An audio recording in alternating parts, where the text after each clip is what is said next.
No, no luck. So obviously something must have happened to them. So I think we'll just carry on in their absence. My sound on. Yeah, it is on. Okay, so what I'm going to do is I'm just going to go through, I'm just going to introduce them, show you some pictures of them, and then I think maybe we could just have a round robin conversation around the issues and the responses that they gave. Garth, have you got your document open that you sent me?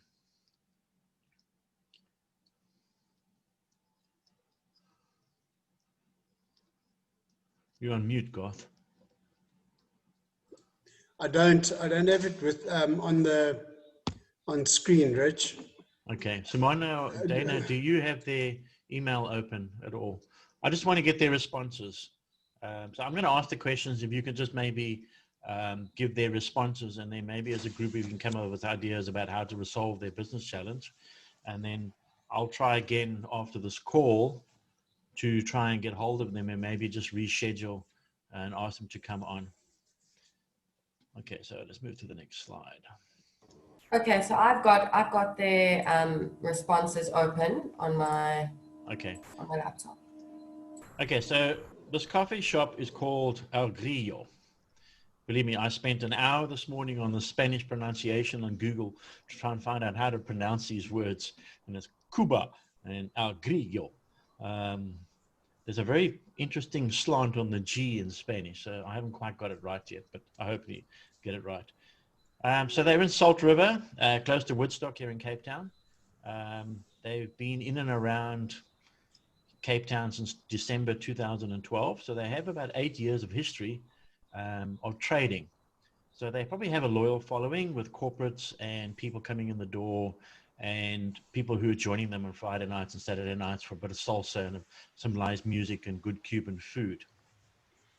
So the questions, so this is Kenia Maria and Daniel Rodriguez. I got that pronunciation right. Quite chuffed about that. So they've been in South Africa since June 2012. And they immigrated from Cuba, and they have a little girl. And their business has been thriving up until COVID. They've been growing from strength to strength. They bring in a lot of Cuban artists. Apparently, a lot of these doctors that come across from Cuba are also quite musically inclined. I don't know if it's a culture thing. I've never been to Cuba. Sorry, got that wrong. And they get these guys to come and play Spanish guitar and a little bit of singing, and they share a lot of Cuban folk songs.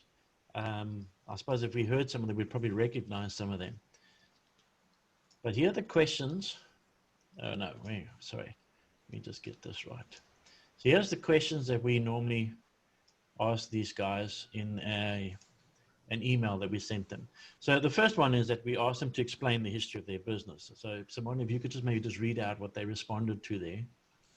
So they responded, created in December 2012, we are a coffee roastery with a decent sized venue, which is able to accommodate up to 80 people for events and parties. Okay. And then the next question is we ask, who's your target market and how did they respond? They responded, we love coffee and people. We would like to share our Cuban culture and coffee traditions. Okay, so they're dovetailing the culture from Cuba and then coffee. Obviously, Cuba has a strong coffee tradition. Okay, the next question that we normally ask them is, explain to us, what exactly are you selling? And what did they respond with? Let me go. They responded with roasted coffee, coffee shop services, catering, venue, parties, and events. Okay, so they're using their space for events and parties. They do catering. So obviously they do food and sandwiches and snacks and things like that for corporates in and around them. And then obviously feed them from the street. Then the second last question that we normally ask them is, what problems are you currently experiencing? And what did they say? They said low traffic in the coffee shop, specifically for coffee, breakfast, and lunch. Reduced retail roasted coffee sales, reduced roasted coffee sales to companies as well. Okay, so individual and company. Okay, so they didn't mention anything there about the Friday and Saturday evenings is died down, or did they say anything? No, they didn't mention anything there. Okay. And then we asked them, what have you tried so far? So they said we had in 2019 a dedicated person taking pictures and doing some weekly posts and ads on Facebook. But we never saw any real results, not even if we offered a free item or any special on our Facebook ads. The only benefit that this person had was that he cleaned our Facebook page and posted better quality pictures than we did. Since April 2020, we closed our old webpage and opened up a new one, including an online coffee shop to sell the roasted coffee. We extended the services to other provinces, Facebook ads promoting the coffee shop and the roasted coffee online sales, but this is very expensive. We also opened a business website in Google, and we have an Instagram and Skype account, but we are not really active there. Okay. There's one more question that you missed out, Richard, which is, who do you think is your target market? Please explain in a bit of detail, especially if there's more than one type of market or customer. So here they said that, it said daily customers for coffee, breakfast and lunch, catering for individuals or for companies, roasted coffee supply to both individuals and companies, parties and events, which include venue hiring or full decoration to catering, plus venue services. And then we are also open for jazz and or Cuban evenings on Friday and Saturday, and this includes a live band, food and drinks. Okay, so basically just ask them to explain all the different customer personas that they do have. Just expand the question. Yeah, okay, cool, good idea. All right, so now we've set the scene and we know more or less what their problem is. They're selling a unique Cuban style of coffee and a Cuban style of roasting the beans. They're selling the culture. They don't mention anything on their website or on their Facebook page about selling specific Cuban products. Like the first thing that comes to mind is obviously cigars. But there must be other things that are famous, Cuba's famous for. Do they have a specific type of drink? Do they have specific spices or anything like that? So the first thing that came to mind was they don't, well, not they don't. They think their market's disappeared. And all that's really happened is their market has been withheld from them and they need to retarget that market in a slightly different way and maybe with a different platform. So they tried this Facebook ad things. They're not getting a lot of traction there. So Dana, what's your thoughts about, do they change the way that they're using Facebook? Should they move to another platform like Instagram, for instance, which is more graphic? I think it's really depend on, the target market. So let's say, for example, if they're trying to reach out for the youngsters, they can actually use TikTok and use the music of the Cubano thing and the coffee and the play and do things around that. If it's more like the 30 and up, they can use the Instagram to reach out to more. And that's why it's such a crucial question, like who do you target? Who do you try to reach out to? Because there is the story behind that brand, the Cuban thing, the tradition, all of that. But who do you want to tell it to? And then you've got the different platforms that you can use to tell the story, but you won't tell the story to someone and like in the age of group of like, let's say 50 and up on TikTok. But if you're trying to reach out to the youngsters, that's the place to be. And that's why there's a lot of things that they can do on the marketing side. And they can also even start packing the products and selling them for people at home to have the Cuban coffee at home to feel that experience. They can build full packs around it, like take your, like have a Cuban morning or like Cuban fiesta in the evening, like the party. So they can do different stuff, but it's really depend on what are they trying to achieve with their business, what their strategy is, what are they willing to do, not see their budget and see how you can fit a program as per all of that. Okay, so but I would imagine with having an online shop, they probably have a database of those type of people. So you could probably segment that database to say X amount is within this particular demographic, X amount is in slightly older demographic, et cetera, et cetera. So then you'd actually almost have a basis to start targeting. Yeah, they can also say they're targeting, just the Cuban people that stay in South Africa to actually do a different side, like to make it feel like or through that to get the people to get to know the Cuban culture. So there's another angle that they can actually. Okay, so I see Kenia is now joining us.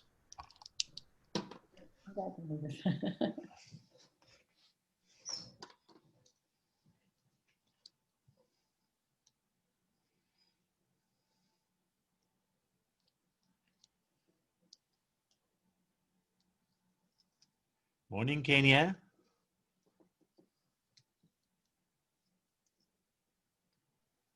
Hello, Hi, how are you? I am well, thank you. Sorry, I couldn't join with that link. I was struggling, No, sure, no problem. Okay, and so now just, my camera don't want to show. okay, I've already shown everybody a picture of yourself and Daniel Oh, thank you. and what your logo looks like. And what we've done an introduction already. We've explained to everybody about Greeyo. I got that right, didn't I? Yes, El Yes, Grillo. yeah, Greeyo. Oh boy, a good 45 minutes exercise this morning on Spanish pronunciations. So what we've done is, the questions that we asked you and you responded to, we've discussed that with the audience, and what we were busy doing is how to start targeting things and start turning things around. So I think maybe let's go back to the very first question that we posed to Dana in terms of, you've tried Facebook, you've done a little bit. You tried a little bit of Instagram. You've changed your web page, and 3 times, eh? 3 times, yeah. 3 Okay, so times. I got to ask Dana just to re-explain what she just said. Thanks, Dana. Just to give you some ideas about how to, or maybe before I do, I ask Dana, is we don't think that your market has disappeared. We think what's happened now, because of COVID, your market is now sitting at home and it needs to be targeted in a slightly different way. And we need to use the Cuban flair and the products that you're selling and present them in a slightly different way. So over to you, Dana. Okay, buenos dias. Let's start with this for you. Buenos dias.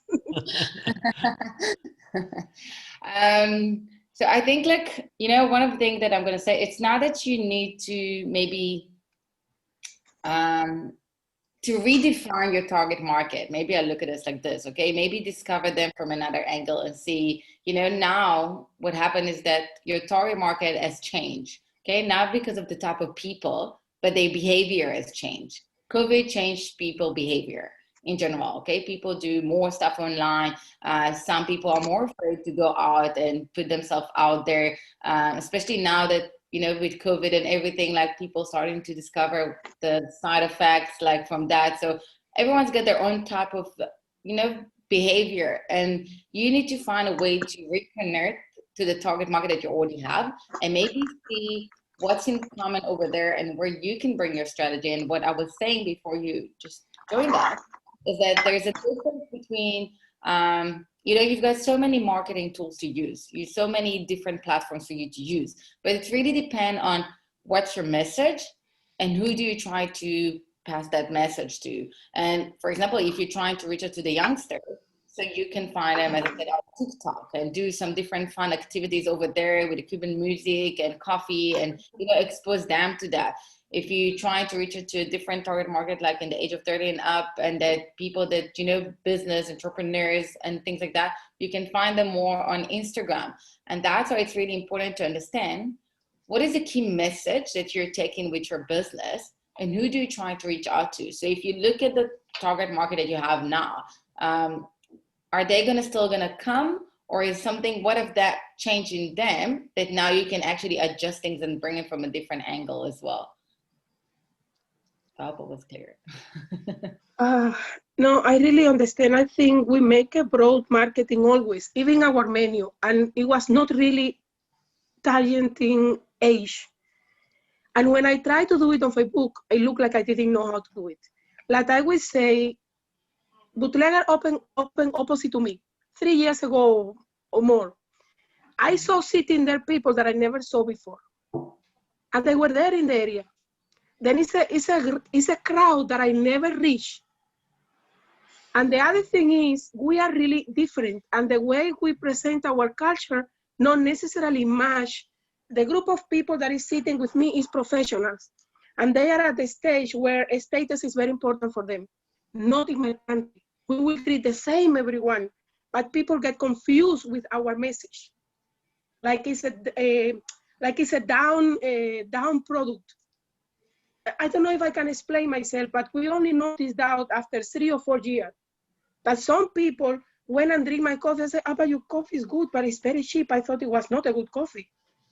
Then we realized that our mentality didn't help, because people they will pay expensive if they have to pay expensive, but they will pay expensive what they think is good, even if it's not. That is the reality with marketing. I only learned it in the hard way. Yeah, but I can understand, because I'm also a foreigner in this country, okay? So I also came with my culture of doing things, and I realized that people don't get it, okay? And like, it took me also a time. But maybe what you need to try to think is about, like, you know, how you guys going to position yourself by selling not the coffee, but the full experience of Cuba. The coffee is just one of the components, like the things that you use in it, like one of the ingredients. But maybe look about like how you actually selling the full culture thing, the full experience, bring them actually to, you know, like being an ambassador to Cuba, and then from there, how you can position yourself. I also think that maybe we try too many things at once, and we didn't specialize really in nothing. Why? Because if I am a coffee shop, in a coffee shop, it's very difficult to be Cuban. People won't eat my food in a daily basis for lunch and breakfast. They will go into a Cuban restaurant and have a nice experience one day, but that is not your daily meal. And that is one thing. Every time we try a Cuban product, it doesn't sell the same way. But if I do an evening and I do a Cuban evening, everybody will eat it. Then it's really complicated in a coffee shop. We even discuss, let's close as a coffee shop and open as a restaurant, go more into the evening side, or target the weekend as a restaurant and during the week, a normal coffee shop working hour, because really the clientele is different and the amount of money they spend is also different. It's complicated. It's really complicated the way we do it. But I'm going to ask you like this. If you can now close your eyes and imagine the place, what do you see it as a coffee shop, as a restaurant, as what?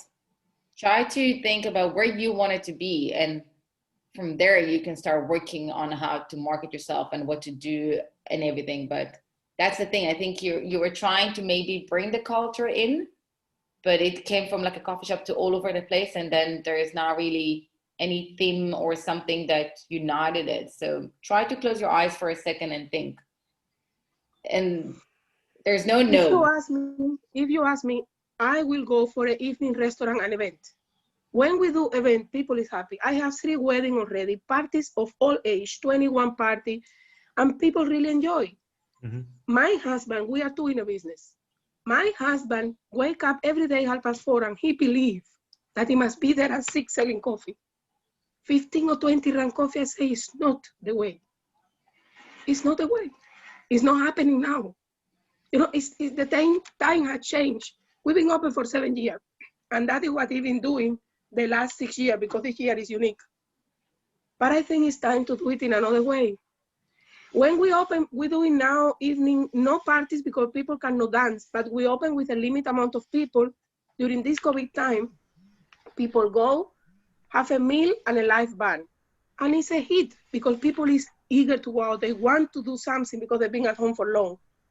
But the coffee shop thing is really, it's empty the whole day. Maybe people go pick up something to eat and go to their office again. I think the time really changed. I told him, we need to redesign this thing if we want it to survive. Mm-hmm. Simone? But I don't know if at this time restaurants are working in the evening neither. I don't know. I don't go out myself now during COVID time. So Kenia, I have quite a bit of experience in the restaurant industry. And when I was looking at your web page and your Facebook page, there were a couple of things that I noticed that now that you're speaking is really resonating as well. So the first thing was your operating hours.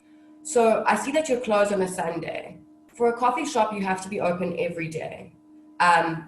Saturdays and Sundays are times where people want to go out for lunch, they want to go grab coffees, they want to take the Instagram pictures or the TikTok pictures. So that I've noticed was a bit of a problem. And now that you're saying the restaurant may be a better option, then again, I would say if you're going to just do the evenings, you would have to open again on Sunday and maybe close on a Monday and have Monday be your off day, because everyone has the full experience of the weekends, and then Mondays no one's got money and everyone's hungover.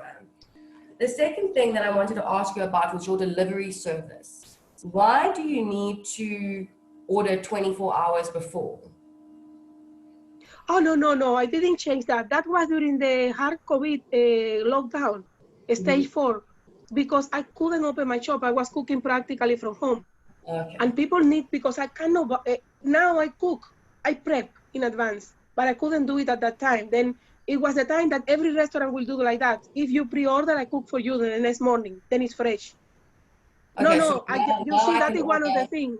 I'm behind with my marketing. I'm supposed to change that already. I did it. So definitely change that, because that's, I mean, in today's day and age, people want to be able to get onto their phones, order, and then have it within the next 20 to 40 minutes. They don't want to think about tomorrow's food. So of course, change that. Just make sure that that message is clear on both your Facebook page and on your website. Thank you. So yeah, I wanted to also ask, it seems like you said now that you've got professionals are basically your target market, and it also seems that you've lost a lot of business, in inverted commas, from companies because they're closed and people aren't working from the office anymore, so they don't need coffee. If you are going to go into events and the restaurant, I think what is important is to now hit those companies that usually order coffee from you and pre-order it, and offer them end of year events, because that's what's happening now. People are, they still want the party at the end of the year or a quick lunch to say thank you to everyone for all their hard work. And that could be a really good market that you can tap into. Plus, you should have everyone's email address. So I think also consider doing email marketing campaigns if professionals and commercial companies form a big part of your market. Donna and Richard, I don't know what you guys think about that. Yeah, no, I think you're right. I think it's a very valid point. Just want to share something, Kenia, that I did a bit of investigation on a couple of other coffee shops around the world and how they changed their business model to cater for COVID.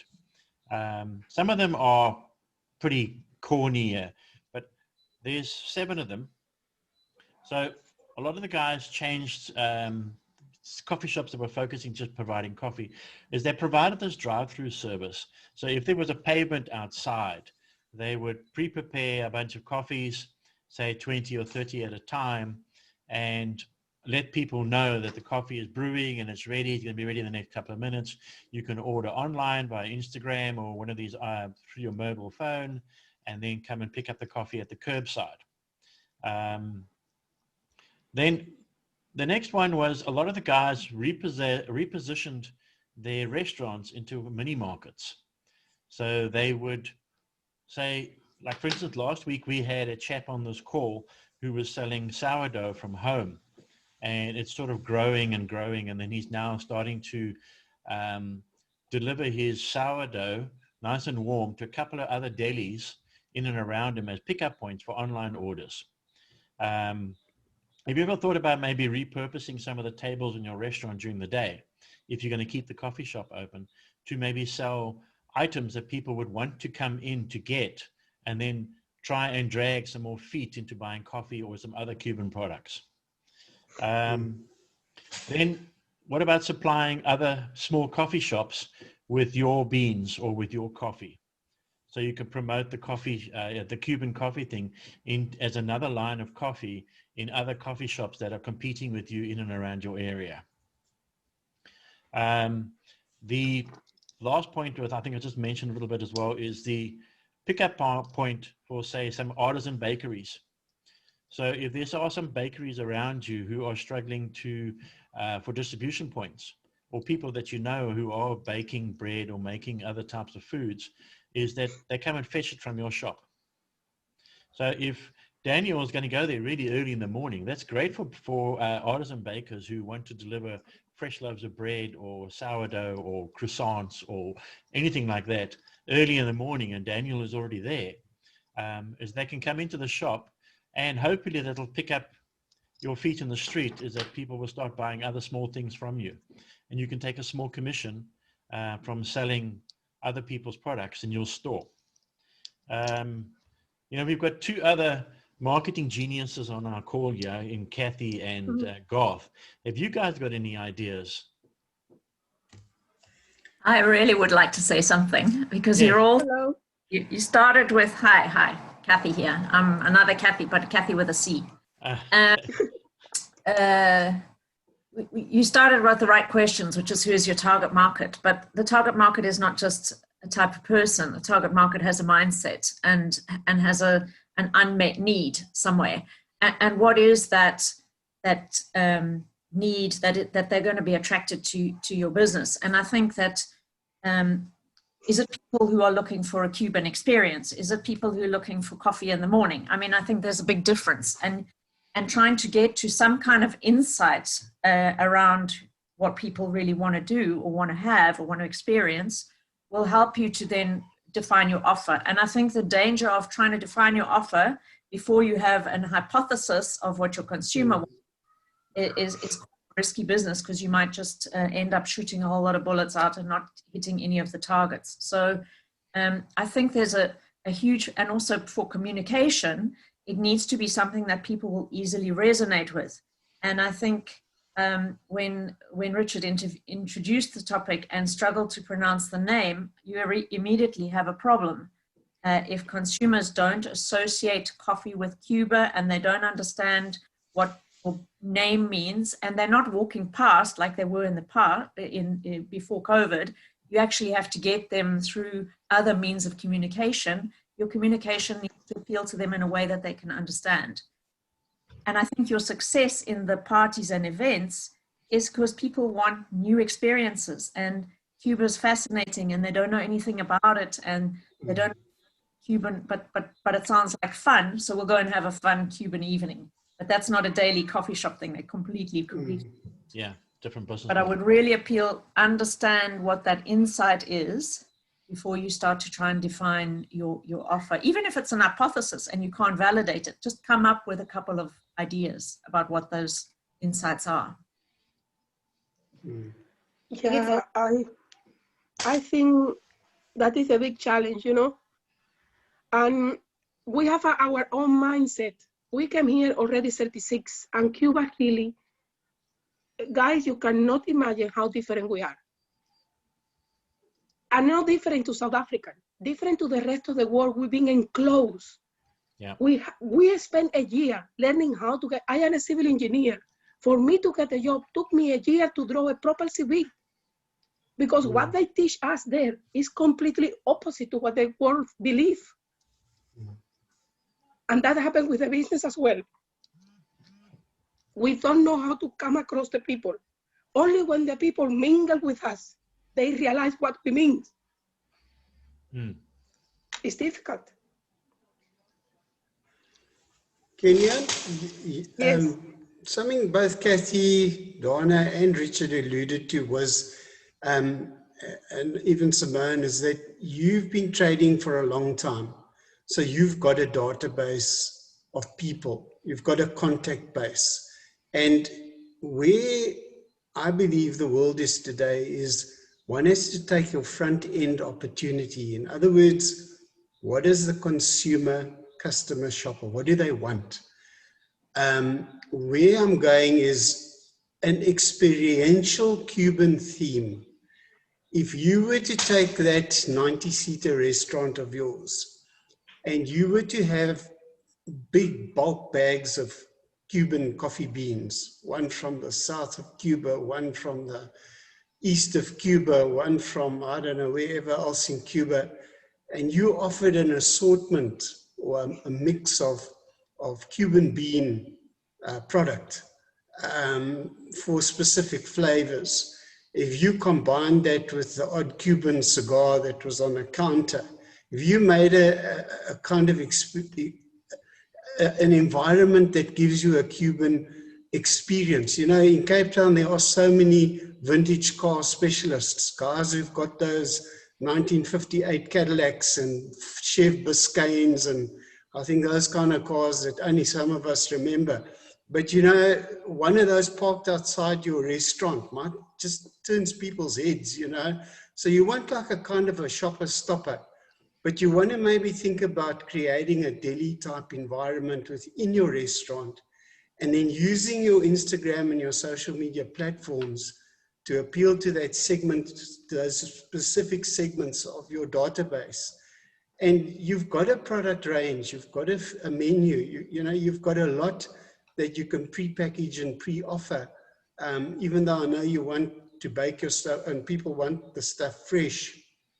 But you can also link up with Uber Eats, Mr. Delivery, and a whole host of instant delivery service providers, you know, that can take your product to the customer, and also to attract the customer or consumer to your store, you have that internal Cuban experiential experience, you know. That's just my sort of brief uptake of where you're at and what could be done. We did that with our restaurant in our estate. We turned it into a delicatessen. We offered cheeses and hams and wine when you could sell it, and a whole lot of other things. And it's a 120-seater restaurant. And it did exceptionally well through the period, you know, and that's an estate with 600 homes on it. And it's survived, it's come through. And that's one of your top-end restaurants, belongs to a top-end restaurant chain in the country.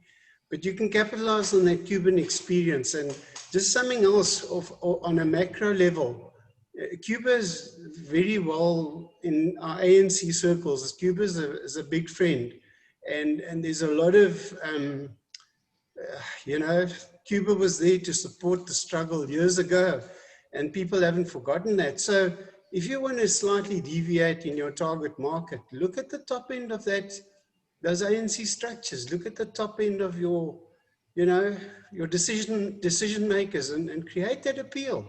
You know, if they can bring 100 Cuban doctors into South Africa, then they can do a lot of other things, and one needs to exploit that as well. Maybe we can chat around that. I don't know. Okay, thank you. Yes, why not?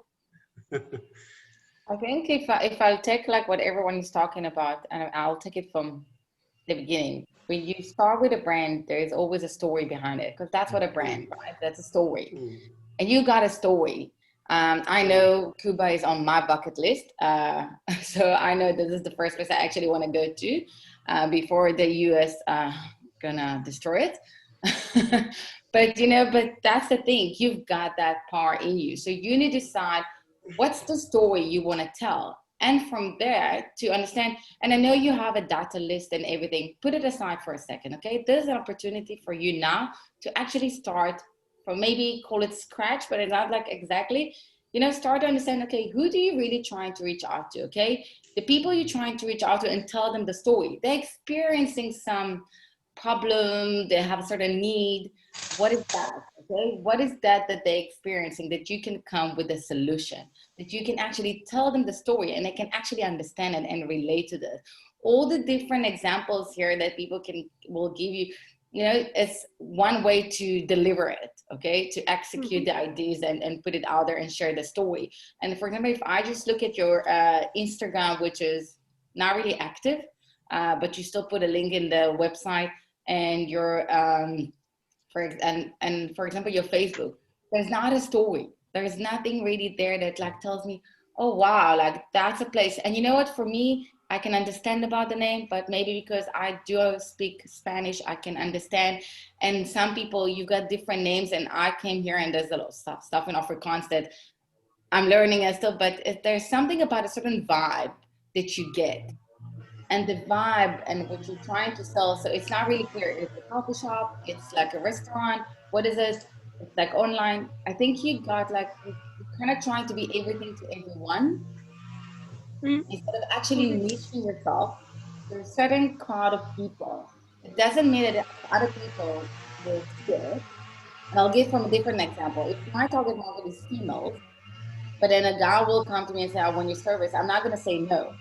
If you understood my message on the different platform that I use, that's amazing. That means we'll connect. But you do try to reach out to people that can understand your message, that can understand your story, because then the expectation level will be on the same way. Because if you say something here and they understand something here, there is a gap, and they're not going to be happy from the experience and whatever they expected. So think about what's the story you try to pass through, and find a way how you're going to pack it, and you pack it with the products, with the experience, and everything you do on the way you promote it.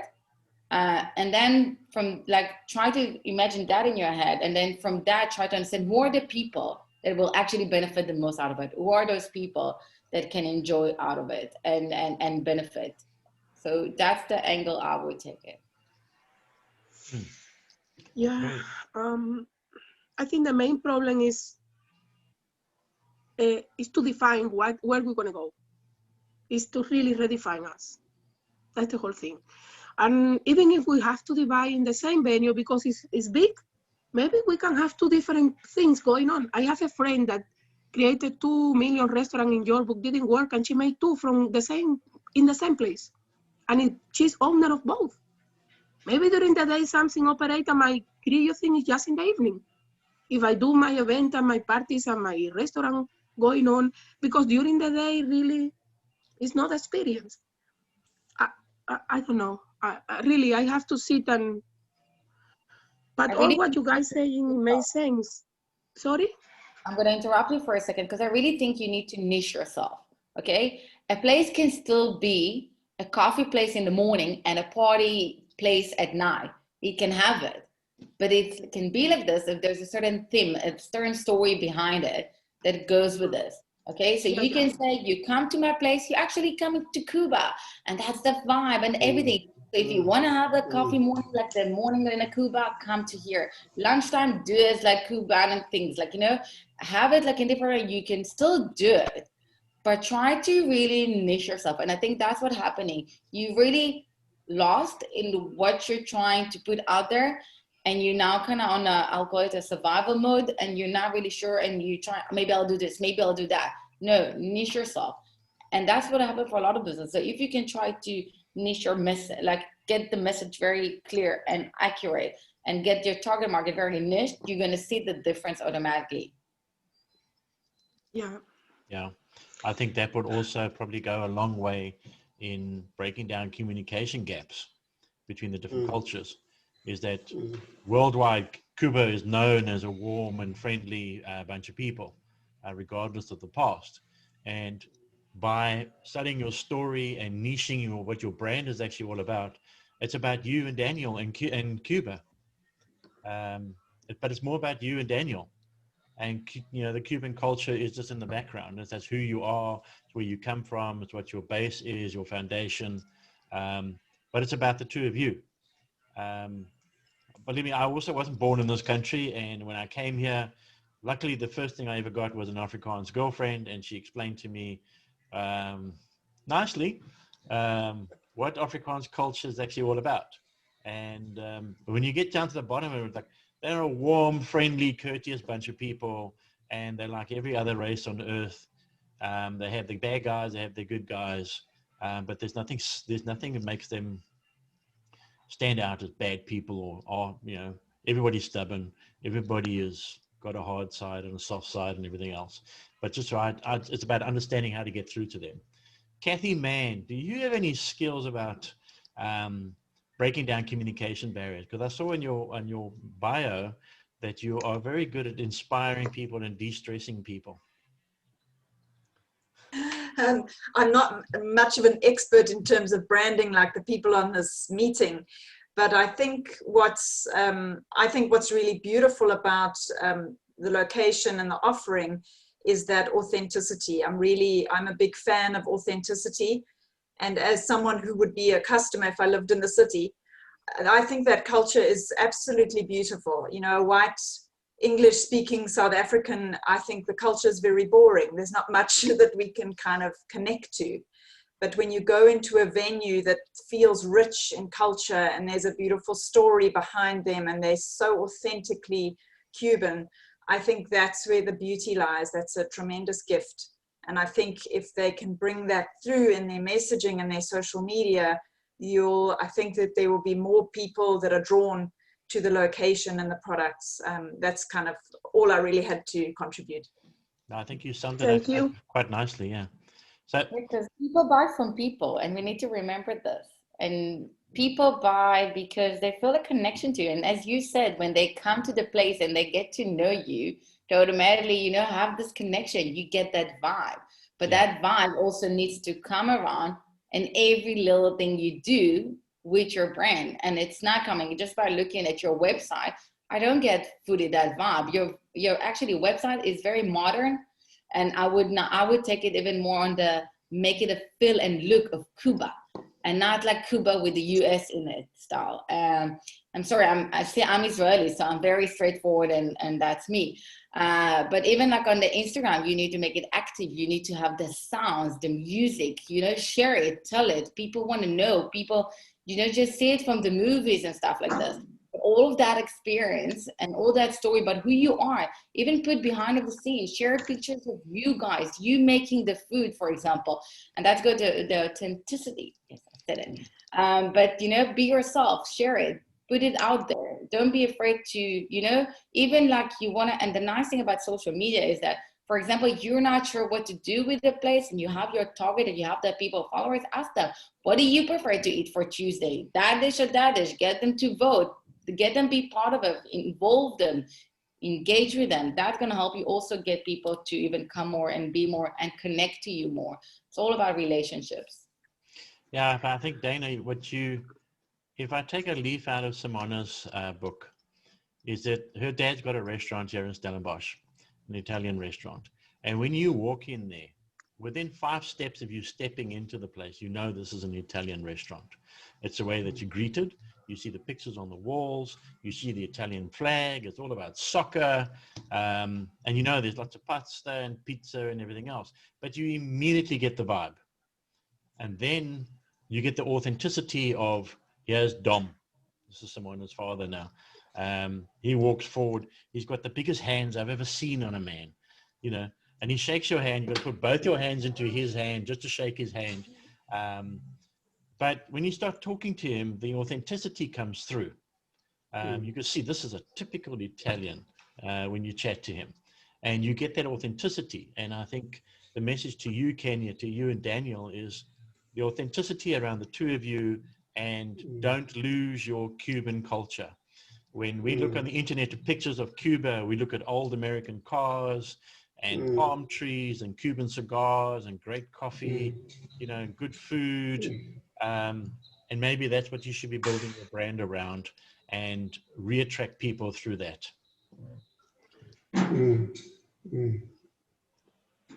Anybody? I think so. Yes, yeah, Someone sure. was asking, sorry?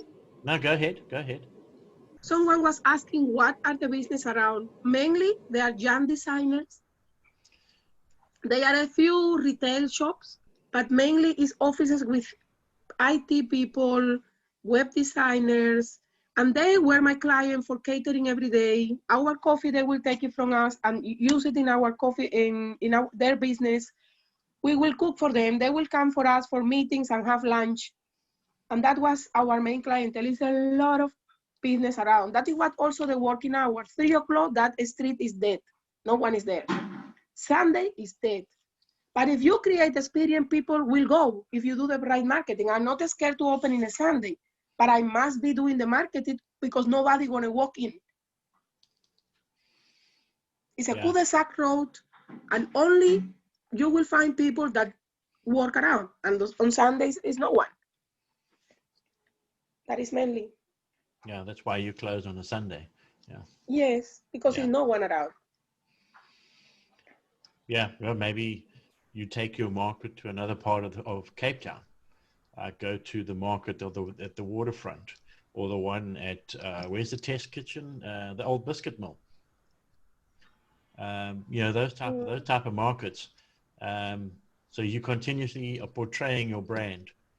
But I think, you know, we're starting to run out of time here. So I think what we're going to do is, Kenia, I'm going to sum up everything that everybody's basically said here today, and I'm going to drop you a mail.